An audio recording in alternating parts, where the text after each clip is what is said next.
Everyone, आप सबका बहुत बहुत स्वागत है आपके अपने चैनल करिश्मा एकेडमी पर। आज हम +1 का नया चैप्टर स्टार्ट करने जा रहे हैं, financial statements with adjustment. Important chapter है ये, ठीक है। और वीडियो शुरू करने से पहले एक बात कहना चाहूंगी, आप मेरी वीडियो को पूरा देखें, लाइक करें और शेयर करें, ठीक है। और जिन्होंने अभी तक चैनल को सब्सक्राइब नहीं किया है वो सब्सक्राइब कर ले और बेल आइकन को भी हिट कर ले। स्टार्ट करते हैं विदाउट टाइम वेस्ट किए। फाइनेंशियल स्टेटमेंट्स विद एडजस्टमेंट, ठीक है। ये तो आप कर चुके हो फाइनेंशियल स्टेटमेंट्स, ठीक है। इसकी 3-4 क्लासेस मैंने डाली थी। इस चैप्टर को शुरू करने से पहले आपको ये चैप्टर देखना जरूरी है, मतलब आना चाहिए। अगर नहीं देखा है तो एक बार देख लेना आप पहले। लिंक मैं डिस्क्रिप्शन में दे दूंगी नीचे। आप देखो फाइनेंशियल स्टेटमेंट विद एडजस्टमेंट। अब इसमें क्या है, देखो एडजस्टमेंट का मतलब देखो क्या है। बनाना हमको वही है, प्रॉफिट एंड ट्रायल बैलेंस बनाना है, प्रॉफिट एंड लॉस अकाउंट बनाना है, और क्या बनाना है, बैलेंस शीट बनानी है। लेकिन कैसे बनानी है, विद एडजस्टमेंट, मतलब कुछ एडजस्टमेंट दी होंगी उसको हमने साथ करते हुए बनाना है, बस और कुछ नहीं है, ठीक है।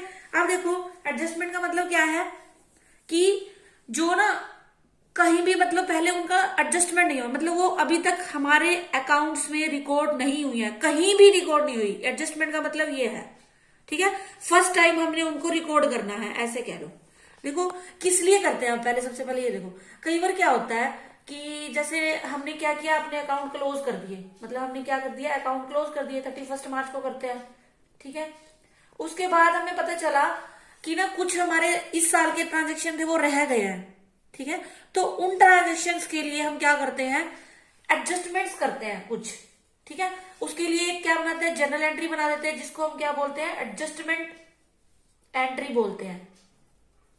क्या बोलते हैं, एडजस्टमेंट एंट्री बोलते हैं, ठीक है। उस एडजस्टमेंट एंट्री के बेस पर फिर हम क्या कर देते हैं, उनको अकाउंट्स में आगे लेके जाते हैं, ठीक है। एडजस्टमेंट एंट्री बना के ना हम उनको क्या देते हैं, जो ट्रांजेक्शन नहीं किया है उनको एंटर कर देते हैं उसी साल के में, ठीक है। बस मेन तो आपका यही था। जैसे एग्जाम्पल देखो, अब सपोज करो सैलरी है, मान लो, ठीक है। अब देखो सैलरी कैसे मिलती है, ऐसे मिलती है। देखो मान लो मैंने शुरू किया 1 अप्रैल से स्कूल, ठीक है। 1 अप्रैल मुझे सैलरी अप्रैल की कब मिलेगी, मई में मिलेगी, ठीक है। मई की 10 को मिल जाती है, मतलब 10 से पहले पहले देनी होती है, ये रूल होता है, ठीक है। गवर्नमेंट का रूल बना हुआ है कि मई 10 से पहले पहले, मतलब मई की मुझे जून में मिलेगी, जून की जुलाई में, ऐसे चलता रहेगा। तो दिसंबर, मान लो मार्च है, ठीक है। मार्च की सैलरी मुझे कब मिलेगी, अप्रैल में मिलेगी, ठीक है। मार्च की सैलरी मुझे कब मिलेगी, अप्रैल में मिलेगी। तो है तो ये मार्च इसी साल में ही हमारा, ठीक है। तो हमने क्या करना है इस, और आपको पता ही है हमारे अकाउंट किस पे बनते हैं, एक्रूवल बेसिस पे बनते हैं। एक्रूवल बेसिस मतलब चाहे वो आपको रिसीव हुई है या नहीं हुई है, अगर आपका इस साल का खर्चा है तो आपको इसी साल में डालना है वो, ठीक है। तो इस टाइप का मतलब क्या है, इस खर्चे को दिखाने के लिए हम अब क्या करेंगे, एडजस्टमेंट एंट्री बना देते हैं, क्योंकि ये इसी साल का है, मिलेगी हमें कब, अब मार्च मतलब अप्रैल में मिलेगी, लेकिन हमने एंट्री क्या करनी है, इसी साल में दिखानी है, क्योंकि ये इसी साल का है, ठीक है। तो बस इन्हीं चीजों को ठीक करने के लिए हम क्या करते हैं, फाइनेंशियल स्टेटमेंट विद एडजस्टमेंट बनाते हैं।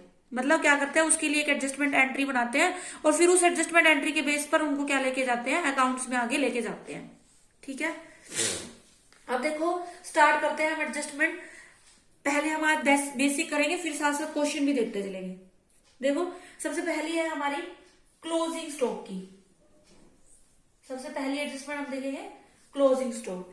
क्लोजिंग स्टॉक आपको पता है क्या होता है, is that stock which is lying unsold at the end of the period, at the end of the year, ठीक है। मतलब कि जो क्या है, अभी तक क्या पड़ा है, लाइन यानी पड़ा है, अनसोल्ड पड़ा है यानी बिना बिका पड़ा है, किसके, अभी तक मतलब जो साल के एंड में बिना बिका रह चुका है, ठीक है। तो अब उसका क्या है, अकाउंट्स तो हमने बना लिए होंगे 31 मार्च को ही, ठीक है। तो इस स्टॉक को हमने क्या कैसे दिखाना है, ठीक। एक चीज और ध्यान रखना आप, जो ये एंट्री दी होगी ना, जो ये एडजस्टमेंट की एंट्री है, आपको क्वेश्चन के नीचे दी होगी, ऐसे एडिशनल इन्फॉर्मेशन करके दिया होगा, एडिशन इन्फॉर्मेशन। ऊपर तो आपको ट्रायल बैलेंस दिया होगा, उसका सम होगा, और नीचे एडिशनल इन्फॉर्मेशन दी होगी। नीचे दिया तो इट मीन्स इसको कहीं भी हमने क्या नहीं किया है, रिकॉर्ड नहीं किया है, कहीं भी रिकॉर्ड नहीं किया है, तो आपने इसको एडजस्ट करना है। और एडजस्ट करेंगे ना, 2 बार इसकी एंट्री होगी, मतलब 2 अकाउंट में इसका इफेक्ट पड़ेगा, आप ऐसे कह लो। जो ये इंफॉर्मेशन दी होगी, ये चीज ध्यान देने वाली है, जो भी इंफॉर्मेशन होगी वो क्या है, एडजस्टमेंट है। इट मीन्स कि इसको कहीं भी रिकॉर्ड नहीं किया गया, इसको हमने अब पहली बार रिकॉर्ड करना है। तो हर, आपको पता ही है जनरल डबल एंट्री सिस्टम के अकॉर्डिंग हर ट्रांजेक्शन से 2 अकाउंट इफेक्ट होते हैं, ठीक है, 2 अकाउंट इफेक्ट होते हैं, तो आपने उसको 2 जगह पे डालना है, ठीक है, मतलब 2 अकाउंट इफेक्ट होंगे वो देखना है। इसलिए इसको हम क्या बोलते हैं, फाइनेंशियल स्टेटमेंट विद एडजस्टमेंट बोलते हैं, ठीक है। ऐसे आपको क्वेश्चन दिया होगा ट्रायल बैलेंस और नीचे कुछ इन्फॉर्मेशन दी होगी, वही क्या है, अपनी एडजस्टमेंट है, और उनको हमने क्या करना है, ठीक करते हुए जाना है बस, और कुछ नहीं करना है इसके अंदर, ठीक है। बस 2 चीजें ध्यान रखनी है आपने, एडजस्टमेंट को आपने दो जगह डालना है, ठीक है। वो आप ट्रेडिंग, प्रॉफिट, बैलेंस शीट कहीं भी हो सकती है वो चीजें, वो हमने अब देखनी है एक एक करके। सबसे पहले देखो क्लोजिंग स्टॉक। क्लोजिंग स्टॉक क्या होता है, अनलाइंग स्टॉक, मीन्स अनसोल्ड स्टॉक, यानी जो क्या है, बिना बिका हुआ पड़ा है, इसको क्या करना है, देखो। और एक चीज, ये 2 तरह से दिया हुआ है, एक तो मैंने बता दिया एडजस्टमेंट के अंदर, अगर ये एडजस्टमेंट के अंदर नहीं है, देखो 2, आपने इसको हर एडजस्टमेंट को 2 तरह से देखना है। If it is given inside the trial balance, ठीक है, मतलब अगर ये ट्रायल बैलेंस के अंदर दिया हुआ है, ठीक है। और दूसरा, if it is given in adjustment, या एडिशनल इंफॉर्मेशन कह सकते हो, it is given in adjustment, mostly आपको एडजस्टमेंट के अंदर ही मिलेगा, ठीक है, मोस्टली एडजस्टमेंट के अंदर ही मिलेगा आपको। तो आपने क्या करना है, एडजस्टमेंट है तो मतलब 2 जगह इफेक्ट पड़ेगा इसका, ठीक है। अब देखो क्लोजिंग स्टॉक क्या है, ये हमारी एसेट है, ठीक है। क्लोजिंग स्टॉक क्या है, हमारी एसेट है, तो एंट्री क्या होगी, क्लोजिंग स्टॉक। एडजस्टमेंट एंट्री भी बता दूंगी मैं आपको, बताती जा रही हूं, डेबिट टू ट्रेडिंग अकाउंट, ठीक है, ये एडजस्टमेंट एंट्री है, ठीक है। ऐसे बनाइए। और हमने शो कैसे करना है, अब देखो इसके वो भी बना लेते हैं, तीनों अकाउंट बना के रख लेते हैं और उसको साथ साथ दिखाते रहेंगे हम, ठीक है। ये मान लो हमारा बैलेंस शीट हो गई, ये हमारा हो गया trading and profit and loss account. यहाँ आप लिखते हैं फॉर द ईयर एंडेड, और यहाँ लिखेंगे एज ऑन, ठीक है। यहाँ पे पर्टिकुलर अमाउंट, डेबिट, क्रेडिट, और यहाँ पे लाइबिलिटीज, अमाउंट, एसेट्स और अमाउंट, ठीक है, ये इसका फॉर्मेट है। अब देखो अगर क्लोजिंग स्टॉक एडजस्टमेंट में दिया तो एक तो इससे क्या इफेक्ट पड़ा, हमारा ये आएगा ट्रेडिंग अकाउंट में, ठीक है। आपने यहाँ पे लिखना है बाय क्लोजिंग स्टॉक, जितने का हो दिया होगा आपको यहां लिख देंगे, ठीक है। और दूसरा क्या है, ये एसेट है, तो आप यहां लिखोगे क्लोजिंग स्टॉक बैलेंस शीट के अंदर, ठीक है, यहां आ जाएगा ऐसे, ठीक है। और अगर ये ट्रायल बैलेंस के अंदर दिया हो, मतलब एडजस्टमेंट के में नहीं दिया गया हो, तो आपको सिर्फ इसको एक बार शो करना है, कहां पे, सिर्फ ट्रायल बैलेंस में, ठीक है। ये एडजस्टमेंट है, दोबारा सुन लो ध्यान से। क्लोजिंग स्टॉक 2 तरह से, हर एडजस्टमेंट को आपने 2 तरह से देखना है, कि अगर वो ट्रायल बैलेंस के अंदर दिया है या वो एडजस्टमेंट के अंदर दिया। अगर वो ट्रायल बैलेंस के अंदर दिया तो एक ही बार उसकी एंट्री होगी, मतलब क्या है, वो हो चुका है हमारा ट्रांजेक्शन, जनरल एंट्री हम उसकी बना चुके हैं, हमने उसको सिर्फ क्या करना है, शो करना है, ठीक है। ट्रायल बैलेंस के अंदर पहुंच गई तो मतलब क्या है, वो हम कर चुके हैं एंट्री उसकी, ठीक है। तो आपने सिर्फ दिखा देना है, जैसे क्लोजिंग स्टॉक कहां शो कर देंगे हम, सिर्फ ट्रेडिंग अकाउंट में, ठीक है। अगर हमारा उधर दिया है एडजस्टमेंट में, तो आपने उसको 2 जगह पे शो करना है, एक तो अपने ट्रेडिंग अकाउंट में ही शो करना है, क्रेडिट साइड में, ट्रेडिंग अकाउंट के क्रेडिट साइड में, ठीक है। और बैलेंस शीट की एसेट साइड में इसको शो करना है। ये थी हमारी फर्स्ट क्लोजिंग स्टॉक की एंट्री, ठीक है। नेक्स्ट देखो, नेक्स्ट है हमारा आउटस्टैंडिंग एक्सपेंसेस, ठीक है, आउटस्टैंडिंग एक्सपेंसेस। अब देखो ये भी आपने सारा मीनिंग आपको पता होना चाहिए, ये पढ़ चुके हो, बेसिक अकाउंटिंग टर्म चैप्टर में सब कराया हुआ है आपको, ठीक है। फिर भी मैं बता देती हूँ। आउटस्टैंडिंग मीन्स क्या होता है, ड्यू, ड्यू कह लो, ठीक है। या आप ऐसे कह सकते हो, that expenses which has due but not paid, यानी जो ड्यू हो चुके हैं लेकिन अभी तक हमने क्या नहीं किया है, पे नहीं किया है, ठीक है। इसमें वही आप सैलरी का एग्जांपल ले सकते हो जो मैंने अभी आपको बताया था। जैसे मार्च की सैलरी होती है, वो है तो इस ईयर की, लेकिन हमें रिसीव कब होगी, वो मार्च की, यानी ड्यू तो हो गई, काम कर दिया हमने, मैंने अपना काम कर दिया, लेकिन वो मुझे मिलेगी कब, अप्रैल में मिलेगी।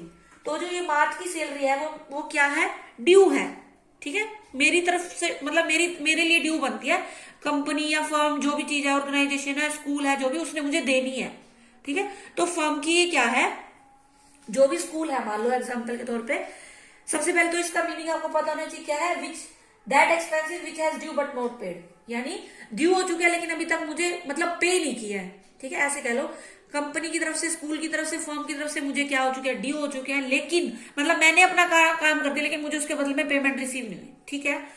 तो इसको आपने एडजस्टमेंट के अंदर दिया है, ठीक है। दो तरह से हर एडजस्टमेंट को दो तरह से देखना है, सबसे पहले एडजस्टमेंट में दिया है या ट्रायल बैलेंस के अंदर दिया है। अगर वही बात अगर उसके अंदर दिया है एडजस्टमेंट में पहले, ठीक है, एडजस्टमेंट में दिया है तो क्या होगा, यानी ये कहीं भी रिकॉर्ड नहीं हुई, ठीक है। तो आपने इसको क्या करना है, दो जगह शो करना है।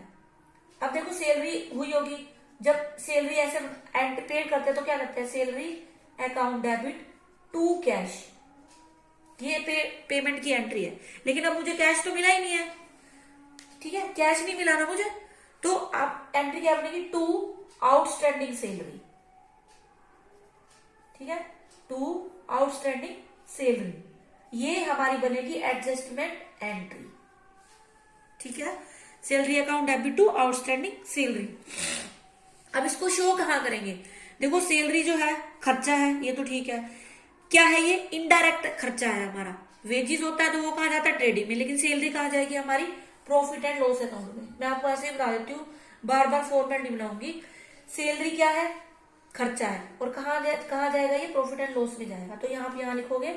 और सैलरी आपको पहले भी कुछ दी हुई होगी, जैसे आपके पास ये ट्रायल बैलेंस है सपोज करो, तो ट्रायल बैलेंस यहाँ पे आपको ये डेबिट हो गया, ये क्रेडिट हो गया, यहाँ पे सैलरी आपको दी होगी, मान लो मुझे मिलती है 10,000 लगा लो, और 11 महीनों की मुझे 1,10,000 सैलरी यहाँ पे वो दे रखी होगी जो भी है, और एक मंथ की जो होगी ना वो मुझे यहाँ पे ऐड करनी पड़ेगी। मैं ऐसे शो करूंगी, 1,10,000 सैलरी ऐड कर देंगे हम यहाँ पे आउटस्टैंडिंग सैलरी, कितनी, मान लो 10,000 है मेरी, तो वो 1,20,000 हम यहाँ पे शो कर देंगे, ठीक है, मतलब यहाँ शो कर देना वो है ऐसे, ठीक है। मतलब क्या करना है आपने, जो भी हमारा आउटस्टैंडिंग खर्चा होगा वो रिलेटेड खर्चे में क्या कर देना है, ऐड कर देना है, ठीक है। और रिलेटेड अकाउंट में, अब सपोज करो सैलरी की जगह वेजेस होता तो उसको कहाँ शो करते हैं हम, ट्रेडिंग अकाउंट में, और वेजेस के अंदर ऐड कर देते।